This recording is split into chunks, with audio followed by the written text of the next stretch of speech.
Assalamualaikum warahmatullahi wabarakatuh.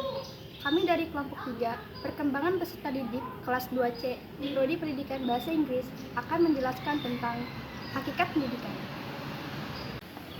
Hakikat pendidikan pada dasarnya sangatlah luas. Hakikat pendidikan bukan hanya sekedar pengertian serta definisi pendidikan semata. Dalam hakikat pendidikan, banyak hal menarik untuk dipelajari, seperti saja contohnya objek ilmu pendidikan dan macam-macam ilmu pendidikan. Hal-hal menarik inilah yang mendorong kami untuk mempelajari lebih dalam mengenai hakikat pendidikan di luar tugas yang telah ditentukan. Pengertian pendidikan. Makna pendidikan secara sederhana dapat diartikan sebagai usaha manusia untuk membina kepribadiannya sesuai dengan nilai-nilai di dalam masyarakat dan kebudayaan. Dengan demikian, bagaimanapun sederhananya peradaban suatu masyarakat, di dalamnya terjadi atau berlangsung suatu proses pendidikan. Karena itulah yang sering dinyatakan pendidikan telah ada sepanjang peradaban umat manusia. Pendidikan pada hakikatnya merupakan usaha manusia melestarikan hidupnya. Sekedar memperjelas pengertiannya, berikut ini kita kutip beberapa definisi. Yang pertama dari Raka Joni. Pendidikan merupakan proses interaksi manusia yang ditandai oleh keseimbangan antara kedaulatan subjek didik dengan kewibawaan pendidikan. Kedua oleh Langeveld. Pendidikan itu sebagai suatu ilmu pengetahuan praktis karena ilmu itu membicarakan perbuatan atau perilaku manusia secara khusus, yaitu perbuatan mendidik, meskipun di dalamnya terdapat banyak pembahasan mengenai hal-hal yang bersifat teoritis. 3. Garis besar haluan negara. Usaha dasar untuk pengembangan kepribadian dengan kemampuan di dalam dan di luar sekolah dan berlangsung seumur hidup serta dilaksanakan dalam lingkungan keluarga, sekolah, dan masyarakat. Terlepas dari berbagai macam definisi pendidikan yang diutarakan oleh para ahli, dapat disimpulkan bahwa pendidikan mengandung unsur-unsur sebagai berikut. Yang pertama, usaha. Pendidikan mengandung unsur usaha. Hal ini dibutuhkan untuk mencapai sebuah tujuan yang telah direncanakan. Yang kedua, tujuan. Pendidikan harus memiliki sebuah tujuan yang jelas. Hal ini diperlukan untuk terfokusnya sistem pendidikan yang berlangsung. 3. Lingkungan. Pendidikan harus memiliki suatu lingkungan tertentu. Tanpa adanya lingkungan tersebut, maka pendidikan yang berlangsung akan berjalan dengan tidak teratur. Yang keempat, ada kesengajaan. Pendidikan adalah suatu kegiatan yang dilakukan secara sengaja dan sadar. Hakikat pendidikan. Hakikat pendidikan itu dapat dikategorikan dalam dua pendapat, yaitu pendekatan epistemologis dan pendekatan ontologi atau metafisik. Kedua pendekatan tersebut tentunya dapat melahirkan jawaban yang berbeda-beda mengenai apakah hakikat pendidikan itu. Di dalam pendidikan epistemologis, yang menjadi masalah adalah akar atau kerangka ilmu pendidikan sebagai ilmu. Pendekatan tersebut mencari makna pendidikan sebagai ilmu atau mempunyai objek yang akan merupakan dasar analisis yang akan membangun ilmu pengetahuan yang disebut ilmu pendidikan. Dari sudut pandang pendidikan dilihat sebagai suatu proses yang intern dalam konsep manusia. Artinya, manusia hanya dapat dimanusiakan dalam proses pendidikan. Melalui proses pendidikan. Berbagai pendapat mengenai hakikat pendidikan dapat digolongkan atas dua kelompok besar, yaitu pertama, pendekatan redaksional. Teori-teori atau pendekatan redaksional sangat banyak dikemukakan di dalam khazanah ilmu pendidikan.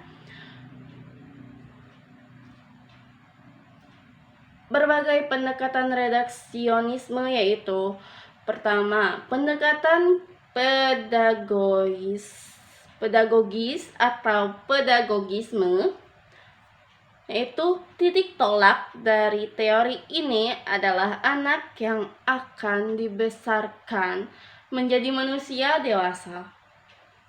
Pandangan ini apakah berupa pandangan nativisme Schopenhauer serta menganut penganutnya yang beranggapan bahwa anak telah mempunyai kemampuan-kemampuan yang dilahirkan dan tinggal dikembangkan saja.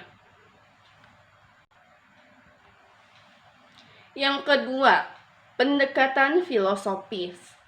Anak manusia mempunyai hakikatnya tersendiri dan berada dengan hakikat orang dewasa. Oleh sebab itu, proses pendewasaan anak bertitik tolak dari anak sebagai anak manusia yang mempunyai tingkat-tingkat perkembangan sendiri. Yang ketiga, pendekatan religius atau religionisme, yaitu pendekatan yang dianut oleh pemikir-pemikir yang melihat hakikat manusia sebagai makhluk yang religius. Namun demikian, kemajuan ilmu pengetahuan yang sekuler tidak menjawab terhadap kehidupan yang bermoral. Yang keempat, pendekatan psikologis atau psikologisme. Pandangan-pandangan pedagogisme seperti yang telah diuraikan telah lebih memacu masuknya psikologi ke dalam bidang ilmu pendidikan. Hal tersebut telah mempersempit pandangan para pendidik, seakan-akan ilmu pendidikan terbatas kepada ilmu mengajar saja. Yang kelima, pendekatan negativis atau negativisme. Pendidikan telah menjaga pertumbuhan anak. Dengan demikian, pandangan negativisme ini melihat bahwa segala sesuatu seakan-akan telah tersedia di dalam diri anak yang bertumbuh dengan baik apabila tidak dipengaruhi oleh hal-hal yang merugikan pertumbuhan tersebut. Yang keenam, pendekatan sosiologis. Pandangan sosiologisme cenderung berlawanan arah dengan pedagogisme. Titik tolak dari pandangan ini ialah prioritas kepada kebutuhan masyarakat dan bukan kepada kebutuhan individu. Peserta didik adalah anggota masyarakat. Dalam sejarah perkembangan manusia, kita lihat bahwa tuntutan masyarakat tidak selalu etis. Versi yang lain dari pandangan ini ialah developmentalisme. Proses pendidikan diarahkan kepada pencapaian target-target tersebut dan tidak jarang nilai-nilai kemanusiaan disubordinasikan untuk mencapai target pembangunan. Pengalaman pembangunan Indonesia selama Orde Baru telah mengarah kepada paham developmentalisme yang menekan kepada pencapaian pertumbuhan yang tinggi. Target pemberantasan buta huruf, target pelaksanaan wajib belajar 9 dan 12 tahun. Salah satu pandangan sosiologisme yang sangat populer adalah konsiensialisme yang dikumandangkan oleh ahli pikir pendidikan terkenal Paulo Freire. Pendidikan yang dikumandangkan oleh Freire ini, yang juga dikenal sebagai pendidikan pembebasan pendidikan, adalah proses pembebasan. Konsiensialisme yang dikumandangkan Freire merupakan suatu pandangan pendidikan yang sangat mempunyai kadar politis karena dihubungkan dengan situasi kehidupan politik terutama di negara-negara Amerika Latin. Paulo Freire di dalam pendidikan pembebasan melihat fungsi atau hakikat pendidikan sebagai pembebasan manusia dari berbagai penindasan. Sekolah adalah lembaga sosial yang pada umumnya mempresentasikan kekuatan sosial politik yang ada agar menjaga status quo hukum, membebaskan manusia dari tirani kekuasaan, kuah atau di dalam istilah Paulo Freire, kapitalisme yang licik. Sekolah harus berfungsi membangkitkan kesadaran bahwa manusia adalah bebas. Yang kedua, pendekatan holistik integratif. Pendekatan reduksionisme melihat proses pendidikan peserta didik dan keseluruhan termasuk lembaga-lembaga pendidikan, menampilkan pandangan ontologis maupun metafisis tertentu mengenai hakikat pendidikan. Teori-teori tersebut satu persatu sifatnya mungkin mendalam secara vertikal namun tidak melebar secara horizontal. Peserta didik, anak manusia, tidak hidup secara terisolasi, tetapi dia hidup dan berkembang di dalam suatu masyarakat tertentu yang berbudaya, yang mempunyai visi terhadap kehidupan di masa depan, termasuk kehidupan pasca kehidupan. Pendekatan reduksionisme terhadap hakikat pendidikan, maka dirumuskan suatu pengertian operasional mengenai hakikat pendidikan. Hakikat pendidikan adalah suatu proses menumbuh kembangkan eksistensi peserta didik yang memasyarakat, membudaya, dan tata kehidupan yang berdimensi lokal, nasional, dan global. Rumusan operasional mengenai hakikat pendidikan tersebut di atas mempunyai komponen-komponen sebagai berikut. Yang pertama, pendidikan merupakan suatu proses berkesinambungan. Proses berkesinambungan yang terus-menerus dalam arti adanya interaksi dalam kelingkungannya. Lingkungan tersebut berupa lingkungan manusia, lingkungan sosial, lingkungan budayanya, dan ekologinya. Proses pendidikan adalah proses penyelamatan kehidupan sosial dan penyelamatan lingkungan yang memberikan jaminan hidup yang berkesinambungan. Proses pendidikan yang berkesinambungan berarti bahwa manusia tidak akan pernah selesai. Yang kedua, proses pendidikan berarti menumbuh kembangkan eksistensi manusia. Eksistensi atau keberadaan manusia adalah suatu keberadaan interaktif. Eksistensi manusia selalu berarti dengan hubungan sesama manusia yang baik dan dekat maupun dalam ruang lingkup yang semakin luas dengan sesama manusia di dalam planet bumi ini. Proses pendidikan bukan hanya mempunyai dimensi lokal, tetapi juga berdimensi nasional dan global. 3. Eksistensi manusia yang memasyarakat.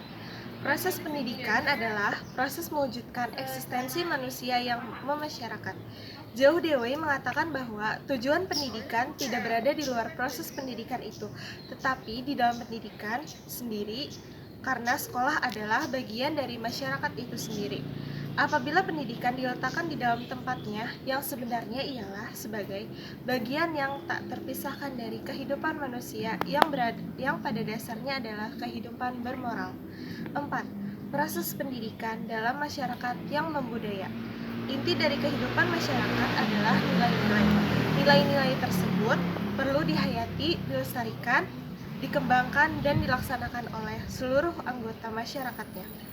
Penghayatan dan pelaksanaan nilai-nilai yang hidup, keteraturan, dan disiplin para anggotanya.